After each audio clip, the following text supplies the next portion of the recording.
ॐ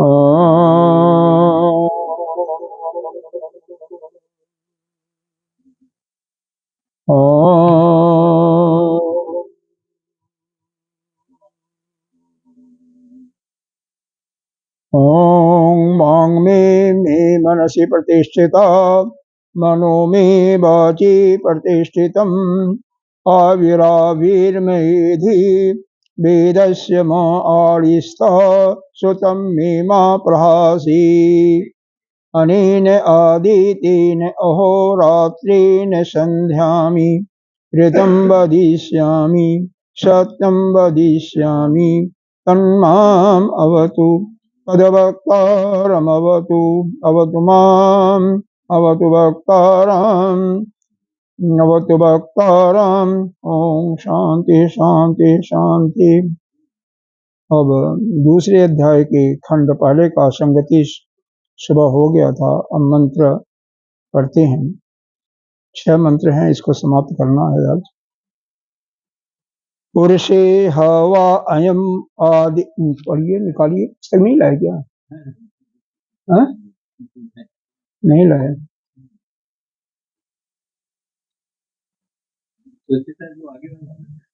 हमारे उसमें पड़ा होगा, उठा लीजिए, उठा लीजिए। उसी मेज पर कहीं पड़ा होगा, नीचे शायद पड़ा। वहाँ टेबल है ना, उसी पे पड़ा है। आप पढ़िए महाराज।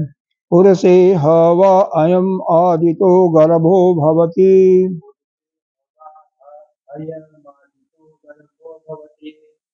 जत एतद् रेतः तद एतद् सर्वेभ्यो अंगोभ्यो तेजः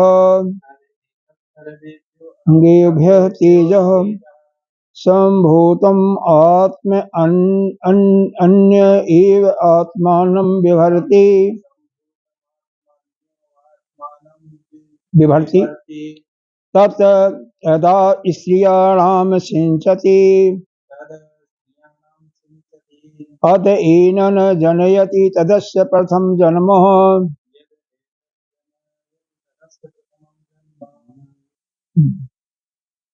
अब इसका यम शब्द का पहले भाष्य में देखिए क्या इसमें दिया हुआ है।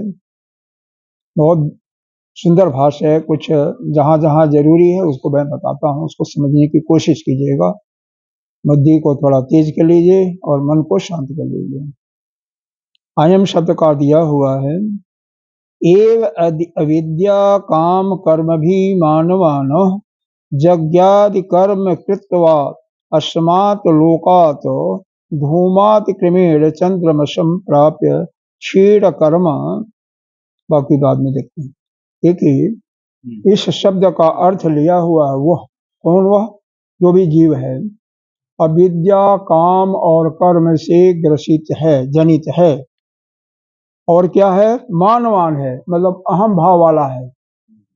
मानवान, अभिमान वाला। वह यज्ञ नहीं मिला क्या? मिल गया है भी नहीं तो भाष्य। हाँ भाष्य, मंत्र तो होगा ना।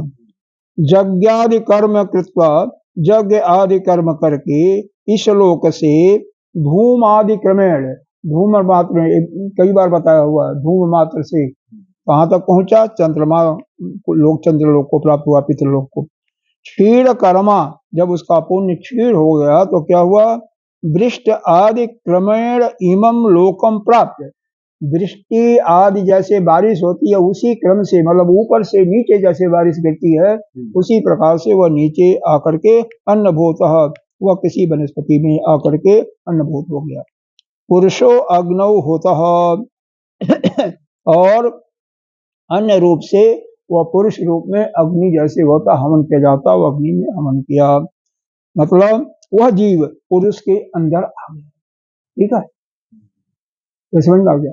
मतलब जो इस संसार में अविद्या कर्म, अविद्या वासना कर्म, क्योंकि अविद्या के बाद कामना आती है, काम से कर्म करता है। सवेरे भी बताया गया था किसी और दृष्टांत के रूप में। तो अविद्या कामना और कर्म से जो ग्रसित यह पुरुष है वह शरीर के देहांत के उपरांत वह कहाँ जाता है? धूम्र मार्ग से पितृलोक तक जाता है। और चंद्रलोक में जा करके जो भी पुण्य पाप इत्यादि है उसका भोग करके जब पुण्य समाप्त हो जाता तो वहां से वापस कैसे आता है, जैसे वर्षा होती है, मतलब ऊपर से नीचे आकर के और वनस्पति में आता है। और वनस्पति में जब कोई भी जुआ व्यक्ति उसका भोजन करता भोज्य करता है और जिसकी शादी भी हुई है तो वह पुरुष के पहले शरीर में आ गया, पूरे शरीर में तेज के रूप में मतलब वीर के रूप में व्याप्त हो गया वह जो जीव है। ठीक है, क्षीण कर्मा दृष्टात क्रमेण हो गया। तस्मिन पुरुषे हवायम संसारी, उस पुरुष में यह संसारी जीव जैसे रथ आदि क्रम से आदितः, आदित्य माने प्रथम होता है, प्रथम प्रथम ए तो इसका यहाँ भी अर्थ दे दिया हुआ, आदित्य का मतलब प्रथम। ए तो रेत्या रूपेण गर्भो भवति इति एतद आह जद एतद पुरुषे रेतः तेन रूपेण मति, यह जो है यह शुक्र के रूप में गर्भ होता है, यह शुक्र रूप यानी वीर रूप में उस पुरुष के अंदर यह आ गया। ठीक है, अब यहाँ पर मंत्र में आइए, पुरुषे हवा अयम अदितो गर्भो भवति, इसका अर्थ समझ में आ गया होगा जो बताया, मतलब अयम पुरुषे, यह पुरुष जो कि वही अविद्या कामना कर्म से ग्रसित होकर के और मरणोपरांत चंद्रलोक को गया और वहां से पूंछ छीने के बाद फिर इसी मृत्यु वनस्पति के माध्यम से इसी पुरुष में आ गया। ठीक है, तो ये पहला उसके अंदर ही गर्भ हुआ है। जत एतद रेतः, वहां पर जो यह रेत माने वही शुक्र वीर जो आया, तद एतद सर्व्यो अंगोभ्य तेज, पूरे शरीर में तेज के रूप में विराजमान हो गए। संभूत आत्म अन्य आत्मानम विभर्ति, मतलब आत्मा के रूप में पुरुष क्या समझता है कि मेरा ही आत्मा आ गया ना, तो उसी पुरुष के रूप में वह शरीर में विभाजित हो गया। तद्दता स्त्रिया, तत् यदा, जब वह स्त्री के साथ संजोग किया तो सिंचति अथ एन जनयति तदस्य प्रथम जन्म, जब स्त्री के साथ संभोग होता है तो वह वीर जो था, वह बालक जीव जो था, वह स्त्री के गर्भ में चला गया, यह उस बालक का प्रथम जन्म है। हाँ, पुराणों में पहले क्या बताया गया था, सुना होगा कि तीसरे महीने में वह जीव प्रवेश करता है, लेकिन ऐसा नहीं है, वो पुराणों की बात है और यह वेद सर्वोपरि है, या राष्ट्रपति का मोहर इसको समझिए, मतलब यही सर्वोपरि है, जो वेद में लिखा हुआ है यही सत्य है। और पुराणों में तो बढ़ा चढ़ा करके और समझाने के लिए लिखा रहता है, तब बताते हैं कि तीसरे महीने में गर्भ में बालक आया, फिर उसका हिलना डुलना शुरू होता है, लेकिन ऐसी बात नहीं है, वह शुरू में ही वीर के माध्यम से वह जीव ही उसमें स्त्री के गर्भ में चला जाता है, यह बालक का उसका प्रथम जन्म माना जाता है। तो यह इसका मंत्र का अर्थ हो गया। ठीक है ना, भाष्य में यह आपका अयम शब्द का अर्थ बता दिया, थोड़ा सा और एक है उसको भी देखना। तत तत एतद एतत् अन्नमय से पिंडस्य, यह जो अंडमय जो पिंड के सर्वोभ्यो अंगोभ्यो अभ्यो रसादि लक्षणेभ्य तेज सारूपम शरीर संभूतम परिनिष्पन्नम तत्पुरुष आत्मभूत अवात्मा, उस पुरुष के पूरे शरीर में वह जो आया बालक मतलब जीव है, वीर रूप में है, तो पूरे शरीर में तेज के रूप में विराजमान है। वहां तो गर्भ नहीं है, मतलब गर्भ रूप बताया जा रहा है, लेकिन वह तो तेज के रूप में विराजमान है।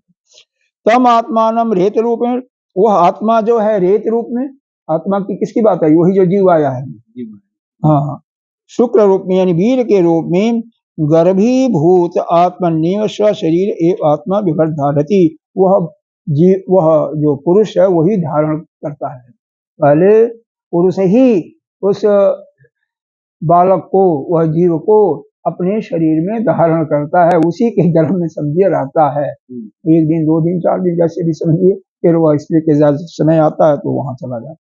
तत ये तो जदा, जब कभी भी, जस्मिन काले किसी भी समय में, भारया तु मति तस्याम देशायग्नो, भार्या के साथ जब उसका संयोग होता है तो उसकी अग्नि में स्त्रिया सिंचत उपगच्छन, उसमें वह इसका सिंचन करता है वीर का। तो अथ तद तद तद एन एतद रेतः आत्मनो गर्भभूतम जनयति पिता, तो वह शुक्ल को अपने गर्भ से उत्पन्न कर देता, उस समय इस शुक्ल को वो अपने गर्भ से उत्पन्न कर देता है।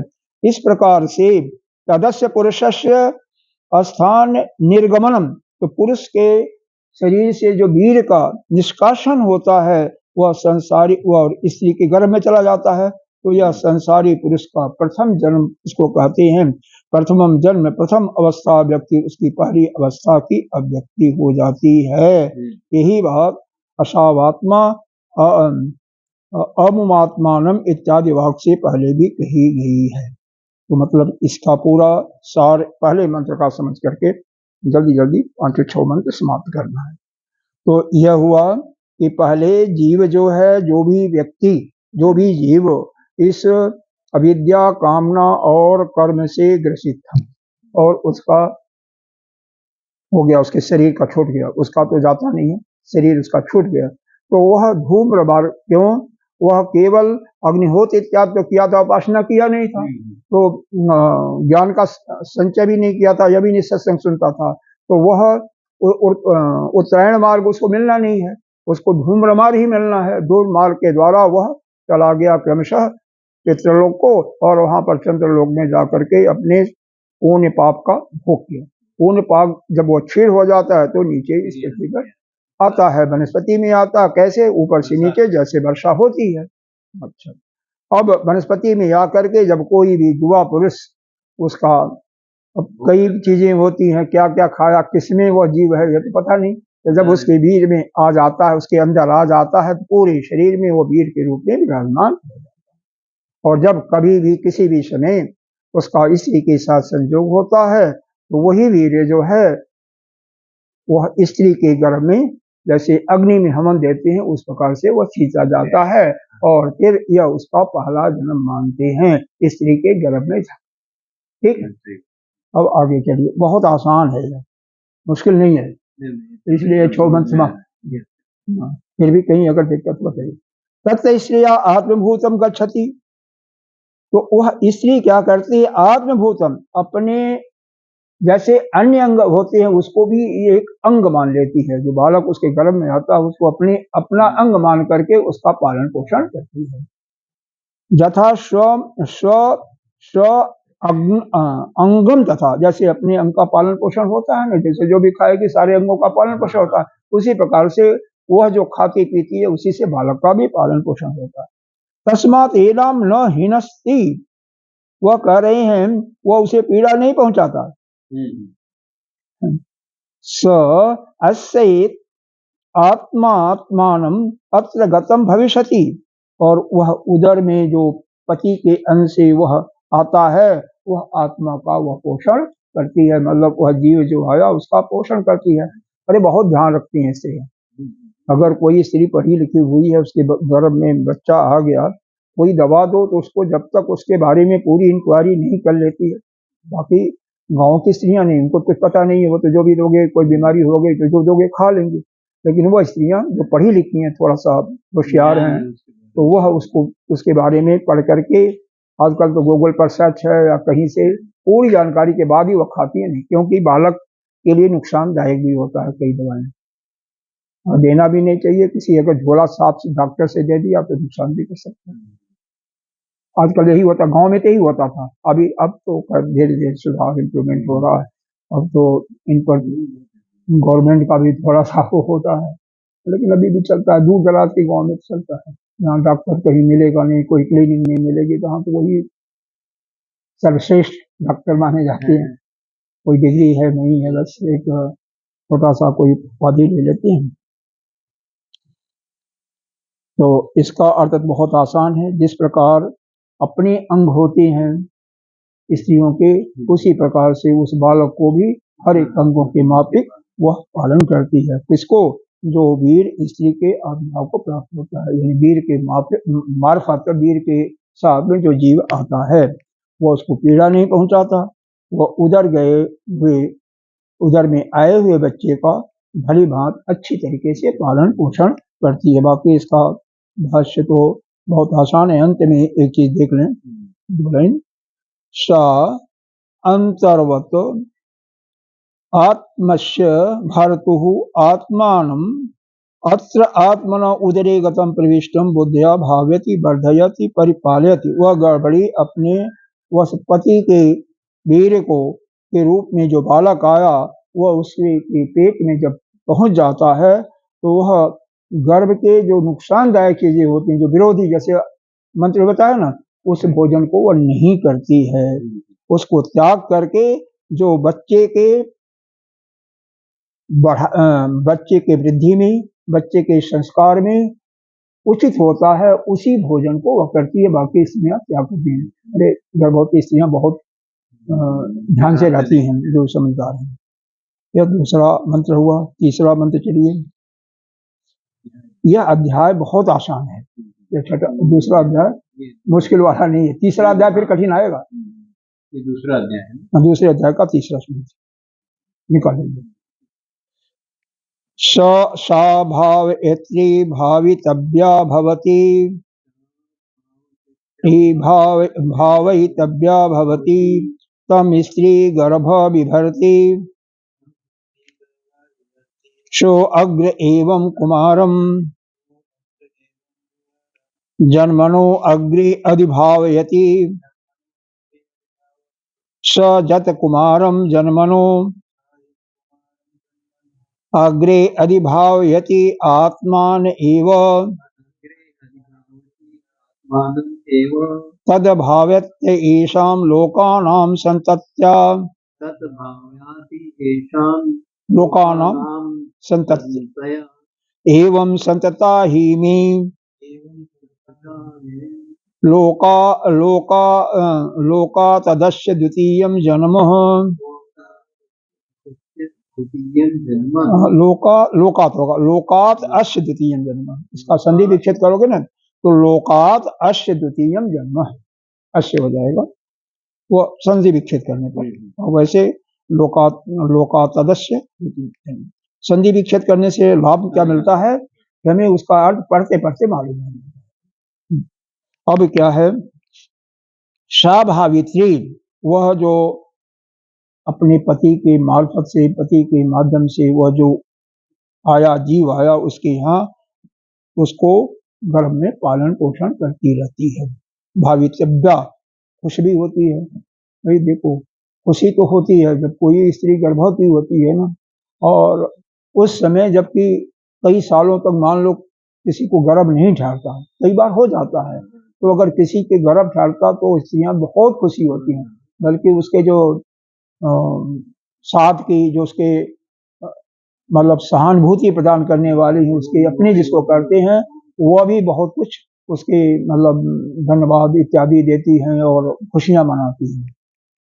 तम स्त्री गर्भ विभर्ति, वह उसका गर्भड़ी उस स्त्री के गर्भ का पोषण करती है। सो अग्र एव कुमार, वह पिता गर्भ से उत्पन्न हुए वह कुमार जन्मनो अग्र अधिभावती, वह प्रसव के निरंतर पहले ही संस्कृत कौन करता है, अग्रे कौन था, पिता था ना, तो वह पिता जो है पत्नी का ध्यान रखते। देखो यह तो कुछ पहले अभी हुआ है, मेरे ख्याल से वैदिक काल युग जब से प्रारंभ हुआ तब से हुआ, उसके पहले परिवारवाद नहीं था। उसके बाद का पुरुष स्त्री के साथ संगम करके और फिर पुरुष का पता नहीं रहता था, स्त्रियां ही सारा दुख निवृत्त करती थी। हो गया होगा मेरे ख्याल से 2000-2000-3000 वर्ष ईसा के पहले ही शायद ये हो गया था परिवारवाद। जब श्वेतकेतु भी परिवार के साथ उसने काफी उसका वह किया, पक्ष लिया, और एक ऋषि थे श्वेतकेतु नाम का, जो कि अपने ये उपनिषद है ना, क्या बोलता है, छांदोग्य उपनिषद, उसमें श्वेतकेतु का नाम आता है। एक महान ऋषि हुए बाद में, और ऋषि से महान ऋषि बने। हाँ, सजत कुमारम जन्मनु अग्रे अधिभाव्यति, तो उस कुमार को प्रसव के अनंतर तद भाव्यत्याम लोकानाम संतत्या, जन्म के अंदर जो कुमार का जो संस्कार करता है, इन लोकों की वृद्धि से, ये लोकों की वृद्धि होती है ना, तो पिता का ही एक प्रकार से लोगों की वृद्धि होती है, क्योंकि जब कोई भी बालक जन्म लेता है तो संसार में जनसंख्या की वृद्धि होती है, तो उसी को कहते हैं लोकानाम संतत्या, इस संसार के वृद्धि में भाग लेता है। एवं सत्यता ही में लोकात दश तृतीयम जन्मे, और इस प्रकार लोगों की वृद्धि होती है, और इस जो जीव है उसका यह दूसरा जन्म है। पहला जन्म हुआ जब पिता वह ऊपर से जीव आया, और जीव आकर के वनस्पति में आया, वनस्पति के माध्यम से जब पिता खाया, कोई भी जो पुरुष खाया और जिसकी शादी भी हुई थी, तो वह जब उसके द्वारा स्त्री के संभोग क्रिया के बाद जब माता के गर्भ में जैसे जाता है वह पहला जन्म। और जब माता उसको पालन करती है 9 महीना 10 महीना, उसका ध्यान रखती है, दुख होता है, अरे बहुत पीड़ा होती है। बालक तो जरा सा हो जाता है तो मान लो बालक, माँ को दर्द होता है तो बालक चिल्लाता है, माँ को दर्द होता है, गर्भ में प्रसव पीड़ा होती है, दर्द होता है, बालक चिल्लाता है, उसी चिल्लाने में उसका डर से पेशाब कहीं निकल गया, कहीं टट्टी निकल गया, तो सब कुछ वहीं पर करता है ना। कितना मतलब घृणित चीजें हैं। और इसको देखो तो वैराग्य, इसीलिए कहा नहीं वैराग क्या उपासना है, वैराग हो जाना चाहिए कि फिर हमें दोबारा जन्म नहीं आना चाहिए। लेकिन खैर जैसे भी है, तो यहाँ पर इतनी कष्ट सहने के बाद जब उसका वह बाहर आता है माता के गर्भ से, तो कहते हैं यह बालक का दूसरा जन्म, बालक का दूसरा जन्म है। यहाँ पर भाषण में कोई खास चीजें नहीं है, बस वही चीजें हैं। चौथा मंत्र पढ़ते हैं। हाँ, चौथा मंत्र। अब इसमें पुरुष का तीसरा जन्म होता है, इसको जरा ध्यान से कहते हैं। सो अस्याय आत्मा पूर्णेभ्य प्रतिधीयते, आत्मा पूर्णेभ्य प्रतिधीयते, अथ अस्य अयम इतर आत्मा कृतकृतो, आत्मा अस्य नहीं, अस्य अयम इतर आत्मा, अयम इतर आत्मा कृतकृतो वयोगतः प्रैति,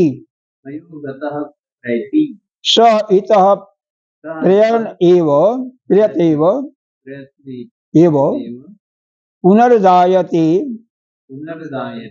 तत् अस्य तृतीयं जन्म, तत् अस्य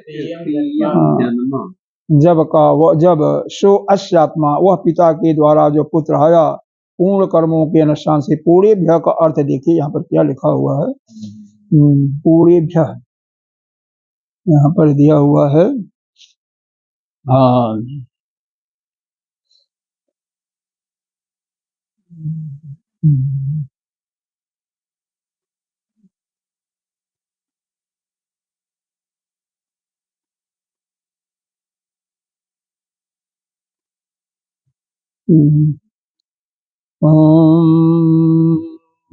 नारायण नारायण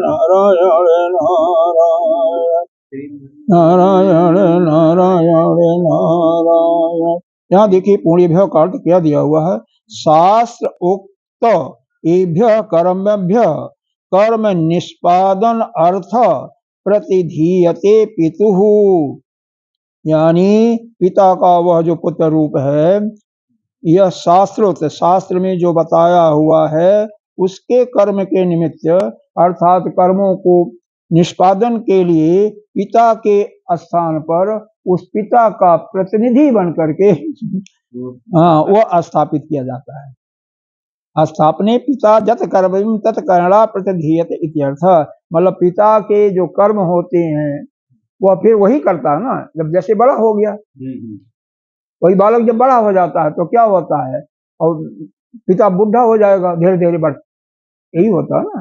वो 40 साल का हो गया, 45 साल का हो गया, पिता की आयु 70 हो गई, 65 हो गया, तो मतलब पिता फिर उसको अपने काम को, अगर बिजनेस करता है तो अपने काम को उसको हस्तांतरण कर देता है,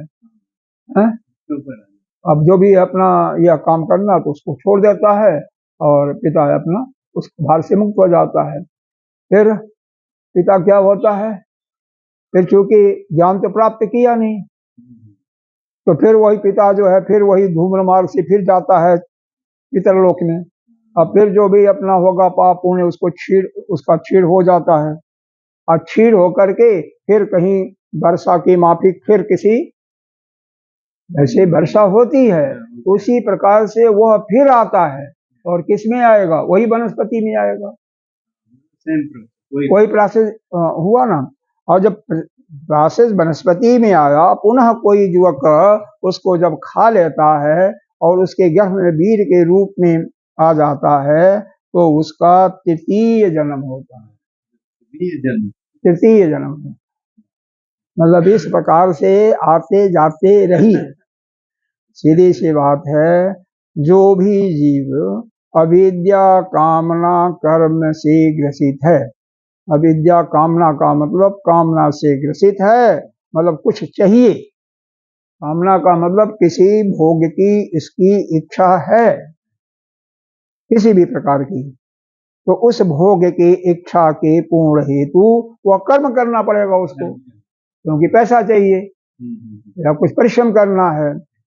और परिश्रम करना है तो परिश्रम करेगा तो उसका बाह्य जगत से संपर्क होगा, तो कुछ और भी कामनाएं आती हैं, और उस कामना का जब भोग करता है तो उसके संस्कार भी आते हैं, तो वह चक्र चलता रहता है। संस्कार आएंगे फिर उसको कर्म के लिए प्रोत्साहित करेंगे, कुछ और भी कामनाएं आएंगे। इसी को संसार का बंधन कहते हैं। जब दोबारा वह आ जाता है किसी पिता के गर्भ में, तो उसका यह तृतीय जन्म कहा जाता है। ऐसे ही चलता रहेगा। कब तक चलेगा भगवान जाने। जब तक पुरुष का जन्म मिल, पहले पुरुष का जन्म आसानी से मिलता नहीं, पुरुष का जन्म मिल गया तो बहुत किसी पूर्ण का उदय होता है, और पूर्ण के उदय होने के बाद जब वह किसी श्रोतीय ब्रह्मनिष्ठ आचार्य गुरु के पास जाता है, और वहां से ज्ञान प्राप्त करके अपने को वासनाओं से कामनाओं से मुक्त करके उसको उस ज्ञान को अपने अंदर आविर्भूत कर लेता है, तब जा करके उसका इस जन्म मरण के बंधन से छुटकारा, नहीं तो इसी में पड़ा।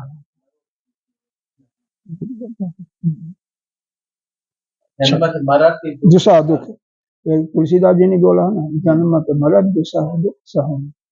और उसके बीच की तो रवैया, चलो जन्म लो मर लो तो जाने, लेकिन जो बीच में यह जन्म मृत्यु जरा व्याधि दुख दोष अनुदर्शितम, पिताजी में भगवान ने कहा है ना। जन्म बीच में भी कितना झेलना पड़ता है, बीच में जो आयु रहती है वही तो है ना। जन्म के समय, मृत्यु के समय, बुढ़ापे के समय, व्याधि के समय, रोग हो गया। व्याधि रोग कम नहीं है, बहुत खतरनाक है। जिसको भी क्रोनिक डिजीज सादे रोग हो जाता है, उनसे जाके पूछो, चाहे कमर का दर्द हो गया, चाहे घुटनों का दर्द हो गया, गुरुदेव के बहुत दर्द होते हैं। ऐसा है, ऐसा नहीं कहना चाहिए। देखो नहीं दर्द होता है, अरे ठीक है, मतलब ठीक है, तो पूछने की, देखो कोई भी थोड़ा सा अपने पर हमें थोड़ा सा अंकुश लगाना चाहिए। कोई बात नहीं, चलिए ठीक, आगे चलते हैं। तो कभी कहते भी हैं, हाँ, तो सो अयम आत्मा, यह पिता का यह पुत्र रूप पूर्ण कर्मों के अनुष्ठान के लिए क्या करता है? घर में एक पिता के स्थान पर पिता के व्यवसाय में अपना हाथ बटाता है। उसके बाद क्या होता है? पिता जो है वृद्धा अवस्था हो जाता, बता दिया फिर भी बता दे रहे हैं दोबारा, पहुंचा कर वृद्धावस्था पा करके अपने बिजनेस से तो कृतकृत हो गया, क्योंकि पुत्र को सौंप दिया। तो यहाँ से कहाँ का पलायन कर जाता, कहाँ पलायन करता है? शरीर छूटता है और वो फिर दूर मार्ग से जाता है, फिर आता है। फिर जब किसी पिता के घर में आएगा तो वह तीसरा जन्म किसके यहाँ जाएगा भगवान जाने, किस जोनी में आएगा ये भी नहीं पता होता। अच्छा, इसमें थोड़ा सा भाष्य, एक तो पूर्ण्य भय का हमने बता दिया था ना। पूर्ण्य भय का मतलब होता है शास्त्र के वचन के द्वारा, जैसा शास्त्र में बताया गया है, कर्मभ्य, जो कर्मों को, उन कर्म के निष्पादन के लिए, यानी कर्म को पूर्ण करने के अर्थ में, प्रतिधीयते, वह क्या करता है? पिता के स्थान पर पुत्र उस कर्तव्य को धारण कर लेता है। मतलब पिता पुत्र को सौंप देता है, कि बेटा अब आओ, 40 साल के हो गए हो, 35 साल के हो गए हो, आओ हाथ बटाओ हमारे बिजनेस में। अरे आजकल तो बच्चों को क्या अजीबोगरीब समस्या है, 3 साल का बच्चा हुआ, 2.5 साल का, इसने ये तुम्हें नहीं पता होगा, समझो, उसके पीठ पर लाद दिया जाता है इतना बस। गुर्दे कहते हैं, सब गुर्दे हाँ, वही तो अरे हमने देखा भी है ना कि बच्चे को ला देते हैं कि जाओ, माता जाती है वैसे छोड़ने के लिए या पिता जाता है, है। 10 मतलब किलो का बचपन बस्ता से रहता है। इतना मतलब उसको इस संसार के दर दर ठोकर खाने के लिए प्रेरित कर जाता है, लेकिन उस बालक को क्या पता, लेकिन आखिरी तक उस बालक को क्योंकि दुख नहीं मिलता। अरे माता पिता खुद स्वयं ज्ञान नहीं प्राप्त करते तो बालक कैसे करेगा, बालक को पता कैसे लगेगा कि ये हम जो कर रहे हैं गलत है। देखो, हम भी जब अपने जो अवस्था में सर्विस करते थे, अगर यह मालूम उस समय हो जाता कि हम जो है यह सब सारा माया का संसार है, कुछ है ही नहीं है, तो क्या वहां रहते क्या? तो हमें नहीं, जब मालूम नहीं था हम तो कुदरती वैसे आ गए। क्यों? कोई कुछ धर्मों के उसमें रुचि था और कई महात्माओं के साथ साथ रहते हुए, ये नहीं है तो आपका गुरुजन का प्रारब्ध। हाँ हाँ, नहीं ठीक है, ऐसे धीरे धीरे धीरे फिर गुरुदेव का होता है, इनसे मुलाकात होती है, फिर ऐसे प्रयास से धीरे धीरे आ जाता है। जब पूरा ज्ञात हो जाता है किसी को, जिस किसी को भी, और उसके अंदर यह अनुभव हो जाता है कि यह जो कुछ है ना सब बेकार है, इस क्योंकि यह जो धन है अक्षुर है। जब जिसको यह मालूम हो जाएगा कि यह धन अक्षुर आ जाए और किसी भी समय नष्ट हो जाएगा। अगर देखो, पहले तो गवर्नमेंट करती है टैक्स लेकर के, चोर डाकू वह चुराते हैं, हाँ? और उसके बाद जो बच जाएगा तो कौन जानते हैं, उसमें आया है ना, तो किसमें, भज गोविंदम में अंतिम काल में क्या होता है, अरे पिता भांजा ही छोड़ने के चक्कर में हम गला साफ कर देते हैं। हाँ, हम जिसके कई पुत्र होते हैं और प्रॉपर्टी अच्छी होती है, और ये उनका तो जीना दुश्वार हो जाता है बुढ़ापे का। हाँ, अर्थ अनर्थो कैसे आया है, नहीं आ रहा है, तो बहुत ही मुश्किल है। अब उसके बाद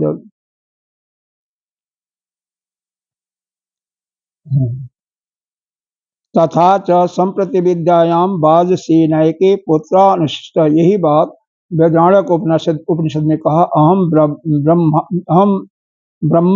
यज्ञ, कि मैं ही ब्रह्म हूँ, मैं ही यज्ञ हूँ इत्यादि।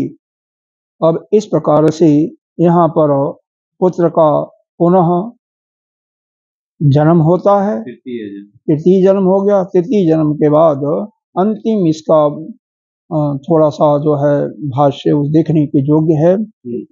एवं संसार अनअवस्था अव्यक्ति त्रयेण जन्म मरण प्रबंधारूढ़ सर्वो लोक संसार समुद्रे निपतितः। इस प्रकार वह जीव इस लोक में संचरण करता हुआ, भ्रमण करता हुआ, यह 3 अवस्थाओं के अव्यक्ति के लिए क्रमशः जन्म मरण प्राप्त होकर के आरूढ़ हुआ, इस संसार रूपी समुद्र में निपतित, मतलब गिर पड़ता है, पड़ा हुआ है। जब कभी भी कंचित एतता कथम जद्यता, जब भी श्रुत उक्त आत्मान विजानीत, जिस समय किसी प्रकार से, जेन केन प्रकार, जस्याम कस्याचित अवस्थायाम, चाहे वह जवानी में, बालकपन में, वृद्धावस्था में, कभी भी जब इस चीज को, जो श्रुति का वाक्य है, आत्मा का, उसको ज्ञान हो जाता है, तो जब यह आत्मा को जान लेता है, उसी समय वह सारे संसार के बंधनों से मुक्त होकर के कृतकृत हो जाता है। लेकिन कैसे होगा? पहले तो उचित आचार का मिलना मुश्किल होता है, और पहली तो बात है अपनी इच्छा ही नहीं होती ना, पहले तो इच्छा हो, और इच्छा होने के बाद जब वह इतना संसार से, देखो जब तक संसार से कोई दुखी नहीं होता है ना, किसी को ठोकर नहीं लगती है ना, तब तक वह ज्ञान ही नहीं होता। क्यों? यह इसको कहते हैं सतोगुणी सुख। यह प्रकृति के तीनों गुण हैं, सतोगुणी, रजोगुणी तमोगुणी। सतोगुणी का सुख जो है प्रेम में मानता है, पूजा पाठ में भी बांध देता है। अरे किसी व्यक्ति जो अपना नित्य पूजा पाठ करता है, जब तक वह न करे तब तक उसको दिल ही संतुष्ट नहीं होता है। यह सत्संग का बीच में मारो गोली, इसको नहीं जाना, उसको नहीं जाना, वह अपने उसी में लगा हुआ है, इसको प्राप्त करने की इच्छा नहीं होती है, तो वह कैसे अपनी आत्मा को जानेगा। अरे कर्म को धीरे धीरे छोड़ना पड़ता है ना, कम, क्योंकि समय सबके पास 24 घंटे होते हैं। 24 घंटे में 6 घंटा सोना का है ही है मिनिमम सबके लिए ना। 7-8 घंटा अपना जीविका के लिए भी काम करना ही पड़ता है, वो भी जरूरी है। 2-3 घंटे नहाने धोने खाने के लिए चाहिए, तो बाकी समय में तो जो कर लो आप, चाहे आलस कर लो, चाहे गप्पे लड़ा लो, चाहे जो मर्जी करो, तो उसी में से अपने समय को निकालना। समय तो लिमिटेड है, समय का जैसे सदुपयोग जो करता है एक एक क्षणों का, और अनर्गल चीजों से अपने को हटा लेता है, फिर वही तो ज्ञान कर पाता है, वही तो फिर इसकी इच्छा प्रबल होगी, और फिर वही गुरु की खोज करता है। गुरु मिल जाता है तो गुरु के अंदर उसकी श्रद्धा जब जमती है तभी जाकर के होता है। अब गुरु मिल भी गया, श्रद्धा ही नहीं जमी, तब भी नहीं होता अपने। और कई लोग तो पाते ही नहीं है, क्योंकि इतनी बहुलता नहीं है। शास्त्र को जानने वाले महात्माओं की, आचार्यों की उतनी बहुलता नहीं है कि सभी को यह ज्ञान दे सकें। आइए, लेकिन जिसको ज्ञान प्राप्त हो जाता है, क्या है, संसार बंधन से मुक्त होकर के कृतकृत हो जाता है, उसका जीवन फिर दोबारा उसको जन्म नहीं लेना।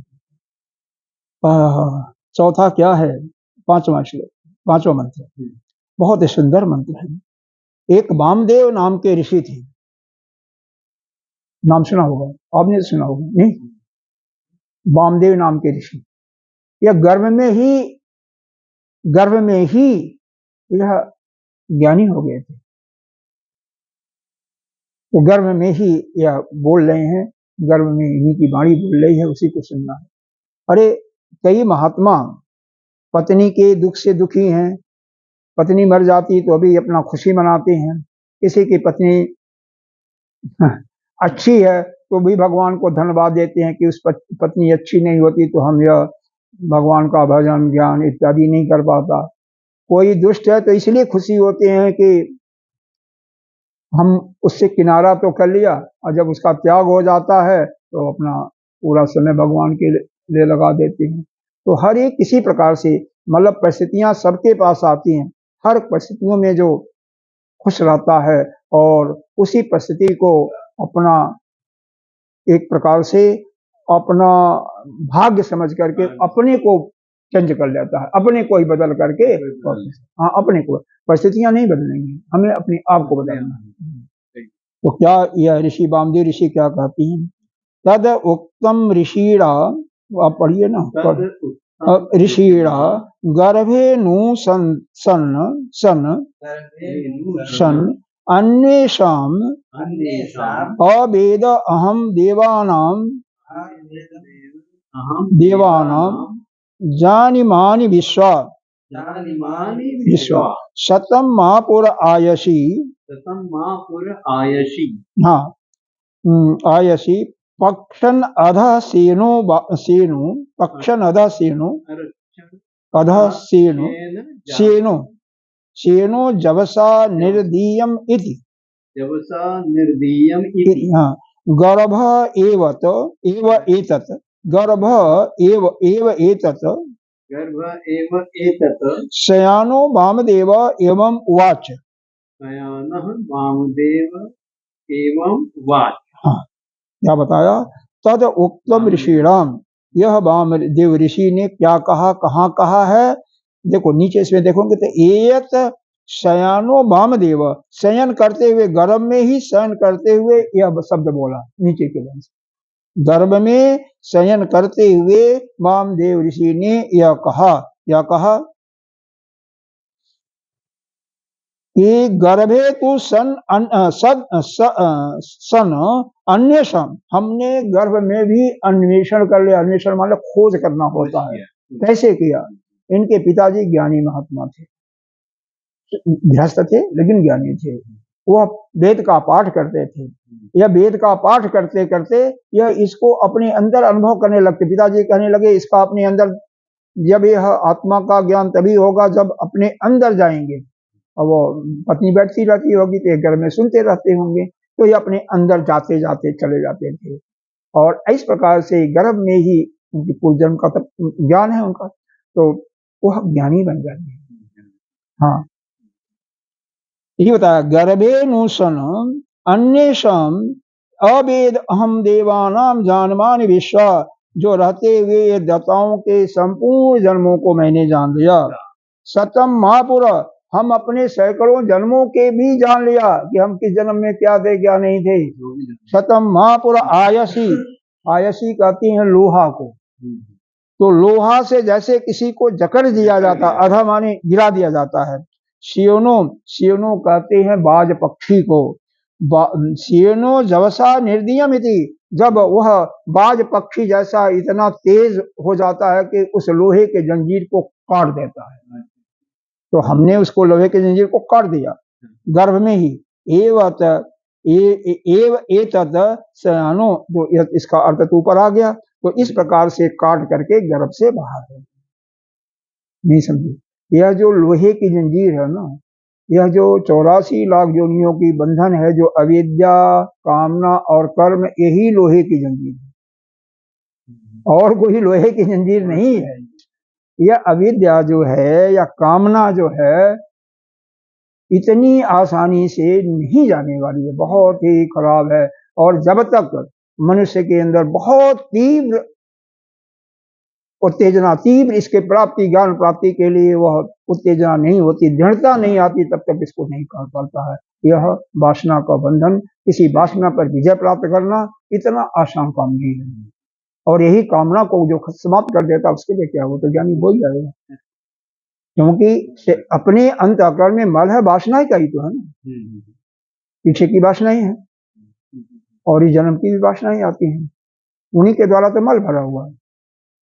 वासना का मतलब यही भोग विलास की कामना, चाहे अच्छी गाड़ी का, अच्छे महल का, अच्छे खाने का, अच्छे पीने का, अच्छे लोगों का साथ करने का, बस यही वासना है। मतलब किसी भी इंद्रिय 5 प्रकार से हम भोग करते हैं, बल्कि 6 प्रकार से भोग, आदि नहीं होना चाहिए बस। नहीं किसी का भी नहीं, कोई संपूर्ण रूप से वासना जिसकी खत्म होती है वही फिर इसमें होता है। देखो 6 हमारी इंद्रियां हैं, 5 ज्ञान इंद्रियां, इनसे जो जानते हो सभी जानते हो। नेत्र से क्या करते हो, वहां से हमारा संसार आता, नहीं आना चाहिए। कानों से भी आता है, कष्ट से कम आता है, घ्राण से भी कमी आता है लेकिन आता है, और रसना से तीसरे नंबर पर इसमें भी आता है। दूसरी कर्मेंद्रिय एक जो है ना, जो जन्नेन्द्रिय है, उससे भी वासना सब बहुत ज्यादा आता है। उसको कर्मेंद्रिय में तो किया हुआ है, लेकिन उससे जो भोग विलास का सुख है वह सबसे ज्यादा पीड़ित वही बन, सबसे ज्यादा बंधन में वही डालता है। जितने भी गृहस्थ हैं उसी से बधे हुए हैं, जितने भी युवा वर्ग है, और जो पिक्चर देखते हैं वो क्या बोलता है, मोबाइल पर देखते हैं, तो ज्यादा तो उसी में, उसी से बधे हुए हैं। तो यह इंद्रियों पर जब जो विजय, इसीलिए कई जगह आया होगा विजयेंद्रिय, मतलब इंद्रियों पर, मन पर जो विजय प्राप्त कर रखा है वही इस ज्ञान को प्राप्त किया, विजयेंद्रिय, बाकी नहीं। गीता जी में जगह जगह आया हुआ है, बिना इसके यह नहीं हो सकता। दूसरा यह है, धीरे धीरे वेद का सुनते रहो, सत्संग करते रहो, धीरे धीरे करता जाएगा। लेकिन एक बैक वही कर सकता है जो इंद्रियों पर पूरा विषय प्राप्त। इसीलिए दुष्टों को, अभी 9वें अध्याय में आया है ना, 30वें श्लोक में शायद आया है, 9वां अध्याय जो पढ़ रहे थे, जो दुष्ट दुराचारी, बहुत बड़ा दुराचारी होता है, हाँ, वो जैसे ही मेरे शरण में आता है तैसे उसका बहुत शीघ्र ही, क्यों, उनकी इच्छाएं बहुत ही दृढ़ होती हैं, वो जिस चीज को ठान लेता है उसको समाप्त कर देता है, वो करके छोड़ता है, इसलिए जल्दी वो मुक्ति मिल जाती है इसको। वासनाओं को सब कुछ खत्म कर देता है, जो था। जितने भी ऋषियों के, अरे ऋषि बने हैं, पूर्व जन्म की कथा सुनिए, जो वो दुष्ट आत्मा थे तो कैसे बन गए आसानी से, क्योंकि उनमें उनकी वो था, बर्दाश्त थे, उनमें दृढ़ संकल्पित होते थे, और दृढ़ संकल्पित जब तक नहीं होगा तो कोई विषय भोग को इस तरीके विषयान अष्टावक्र में 15 श्लोक में विषयान विषय अरे हर जगह कामना शब्द आता है, ये विषय ही सबसे बड़ा दुश्मन हमारा विषय है।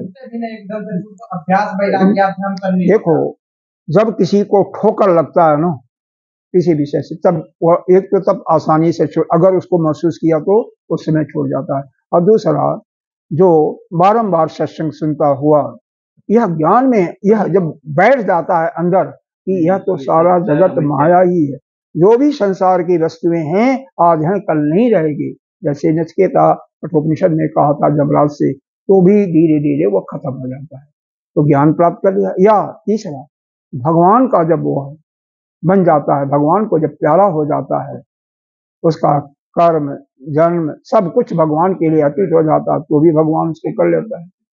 चौथा, जो योगाभ्यास है वह भी बहुत बहुत ही दृढ़ता से काम करता है, चंचल मन को शुद्ध करने के लिए योगाभ्यास से बढ़कर कुछ नहीं, चंचलता उसकी समाप्त करता है, और फिर धीरे धीरे वहां पर ही वैसे बताया जाता है। देखो, जितनी भी वेद में पुराणों में आया है ना, ये अहिंसा सत्य ब्रह्मचर्य सब पहले पहले शुरू में ही है। योग में जम के अंदर पहले यही आता है, अहिंसा ही है, फिर सत्य आता है, अस्तेय चोरी नहीं करना, फिर ब्रह्मचर्य आता है, फिर अपग्रह आता है, जरूरत से सामान इकट्ठा नहीं करना है, अपरिग्रह, फिर नियम दूसरा आता है, नियम के, अरे आसन प्राणायाम तो छोड़ो, पहले नियम के अंदर आता है शौच, तपस्या,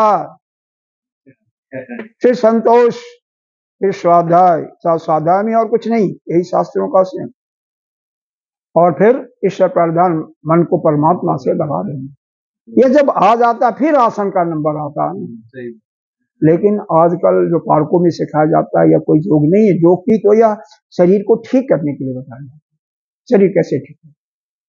ठीक है, आगे चलते हैं, नहीं तो फिर मामला समय बढ़ता जा रहा है। हाँ, पांचवा छठा मंत्र पर आते हैं। हाँ, छठा है, अभी है, छठा है ना। स एवं विद्वान अस्मात् शरीर भेदात ऊर्ध्वम उत्क्रमी अमुष्मिन् स्वर्गलोके सर्वान् कामान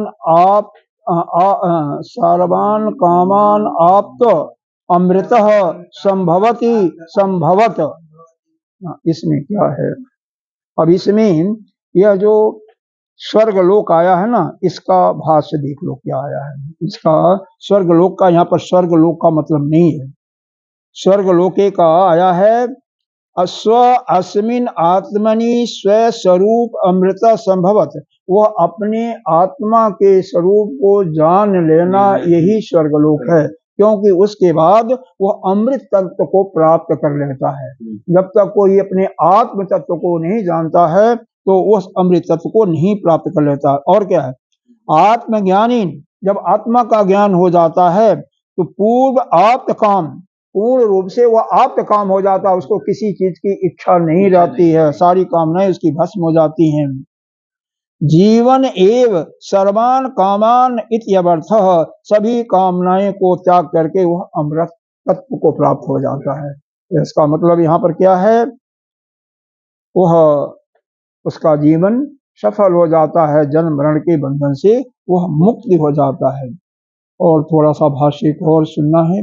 ऊर्ध्वः परमात्म भूतः सन सत अधोभावात् संसार उत्क्रम्य ज्ञानवत इति तामल सर्वात्म भाव मापन्नः सन उसमिन् यथोक्त अजरे अमरे अमृते अभये सर्वज्ञे अपूर्वे परे अनंतरे बाह्ये प्रज्ञान वृत्तैः करसे प्रदीप निर्माण। बहुत बड़ा है, थोड़ा थोड़ा समझते हैं। कहते हैं कि जब शरीर जब विनाश हो जाता है ना, शरीर के नष्ट होने के बाद क्या होता है, ऊर्ध्वः परमात्म भूतः, वह जो जीव जो है संसार भाव से जब ऊपर उठता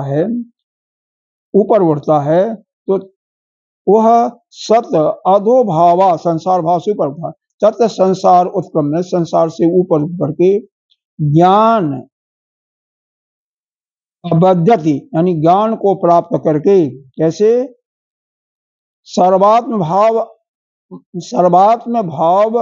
आपन्न सन उसमिन यथोक्ति मतलब वह क्या है इंद्रियों से वह ऊपर उठ करके क्या हो जाता है अजर अमर अमृत अभय सर्वज्ञ अपूर्व अन्य अनंतर अभाय एकमात्र वह प्रज्ञा ज्ञान स्वरूप बन जाता। कैसे बनता है? जब वह आत्मा का ज्ञान किसी गुरु पिछले में आया हुआ है कि जब किसी चाहे गुरु की कृपा मानिए या भगवान की कृपा मानिए और चाहे किसी आचार के माध्यम से श्रुति के द्वारा कहे हुए ज्ञान को अपने अंदर अवधारण कर लेता है। जब तक अवधारण नहीं होगा तो कुछ भी नहीं होगा। यही तो बताया गया है ना। इसका अभी तो अर्थ भी नहीं हुआ ना। चौथे का अर्थ पांचवें का अर्थ हो गया था नहीं हुआ था? हो गया था ना। छठ अर्थ तो नहीं हुआ ना। अब बताया शायद नहीं, मैं आगे बात में चला गया। स एव विद्वान अस्मात् वह वामदेव ऋषि ऐसा ज्ञान प्राप्त करके इस शरीर का नाश होने के पहले ही अंदर ही उसमें स्वर्गलोकी मतलब इससे अनंतर वह उत्क्रमण करके इस लोक को कहाँ चले गए? वह ज्ञान लोक में चले गए, अपने प्रकाश स्वरूप लोक में। मतलब वह जीवत्व को जीव भाव को त्याग करके उस परमात्म तत्व में विलीन हो गए। मतलब उनका यह जीवत्व भाव जो ग्रंथियां थी वो तो घर घर में ही छूट गई थी, तो वह अपना चले गए, क्या हो गए? नित्य शुद्ध मुक्त आत्मा बन गए। और इसी को यहाँ पर स्वर्गलोक कहा गया है। लेकिन स्वर्गलोक का अर्थ भाष्य में बताया गया है कि इसका मतलब स्वर्गलोक नहीं है, बल्कि उस अमृत तत्व की प्राप्ति है। वह प्रकाश स्वरूप ज्ञान की प्राप्ति है। जिस प्रकाश स्वरूप ज्ञान को प्राप्त करके वह अजर हो जाता है, अमर हो जाता है, अभय हो जाता है। यह सारा चीजें अजर अमर अभय अजन्मा कभी होता है जबकि उसको इस एक आत्मा के बारे में पूरा ज्ञान हो जाता है। जब यह समझ लेता है कि हम ही ब्रह्म हैं और जितने भी समस्त प्राणी हैं उनकी आत्मा हमारी आत्मा एक ही है। जस्त समस्त भूतानि आत्मैव अनुपश्यते, सभी प्राणियों में आत्मा के समान ही देखता है, अपने आत्मतुल्य को देखता है। तत्र कह मोह कह शोक एकत्र मन पसत, इस प्रकार से उसके अंदर न कहीं मोह होता है न शोक होता है, एक जैसे ही वो सबको देखता है, पूरे सृष्टि को। इसीलिए तो कई श्रुतियों में कहा गया है कि यहाँ पर अन्य कुछ नहीं है, केवल एक परमात्मा ही है। क्या बताया गया?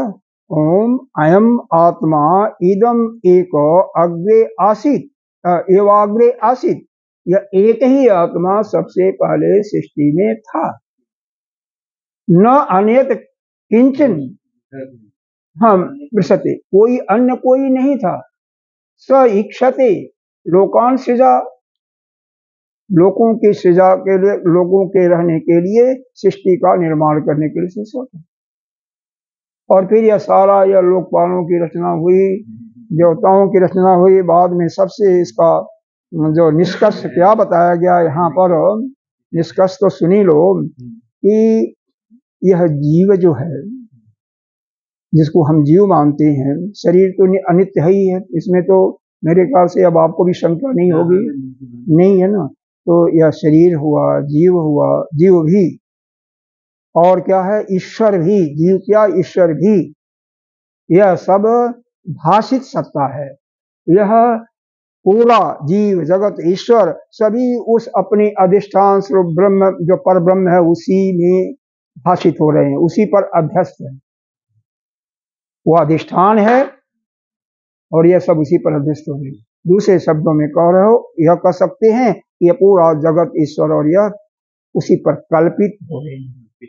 इनकी सत्ता है ही नहीं है, उसी की सत्ता से सारे सत्तावान हैं, उसी की शक्ति से यह शरीर चलता है, यह शरीर खाता है, यह शरीर पचाता है, यह प्राण वायु भी उसी की शक्ति से चलती है। वह शक्ति न हो तो प्राण रहे न रहे, उसी के शक्ति से प्राण भी चलते हैं, और जब वो निकल जाता है तो प्राण का कोई, बस प्राण रहेगा तब भी कुछ नहीं होगा, उसी के शक्ति से, उसी के शक्ति से जब तक वह रहेगा तब तक कुछ नहीं हो सकता है। तो अब इसमें जहाँ कहीं भी थोड़ा सा शंका हो तो बताइए, क्योंकि इसको अब समाप्त करके कल से तीसरा अध्याय शुरू करेंगे, और कल ही इसको दोनों टाइम में समाप्त कर देंगे, दोनों टाइम में जैसे भी होगा उसको समाप्त कर देंगे। 2 क्लासेस और होंगी, 4 ही मंत्र हैं, लेकिन थोड़ा सा गूढ़ है, इसलिए हमें लगता है कि चारों मंत्र को बताने में लग सकता है 2 घंटा 1.5 घंटा लग सकता है, तो कल इसको समाप्त किया जाएगा। ठीक है, इसमें कहीं भी कोई शंका है? यह समझिए मेन मुख्य जड़ हमारी जो है अविद्या, कामना, अविद्या से ही या कामना इच्छा प्राप्त उठती हैं, या वासना कहिए, और वासना न हो तो कर्म नहीं होगा, और वासना से ही कर्म होता है, और वही फिर हमें इस संसार में जकड़ा हुआ। कर्म से हम संसार में जाते हैं, कर्म से भोग प्राप्त करते हैं, भोगते हैं, उससे फिर वासना आती है, बाहर से भी आती है, वही वासना हमें जगड़ती रहती है। कोई बाधा पहुंचाता है तो उससे हम द्वेष भी करते हैं, राग और द्वेष। जो भी ज्ञान को प्राप्त कर लेगा वह न किसी से राग करेगा, न किसी से द्वेष करेगा, सभी अपने आप स्वरूप हैं। अब यहाँ तक है। अगले अध्याय में क्या है?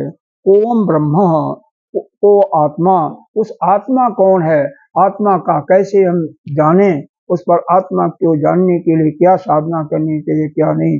तो अगला जो है केवल आत्मा के रूप में है, आत्मा को जानने के लिए आत्मा कौन है, कैसे उसको समझें, उस पर विचार होगा, और ये इसको हम कल समाप्त करेंगे।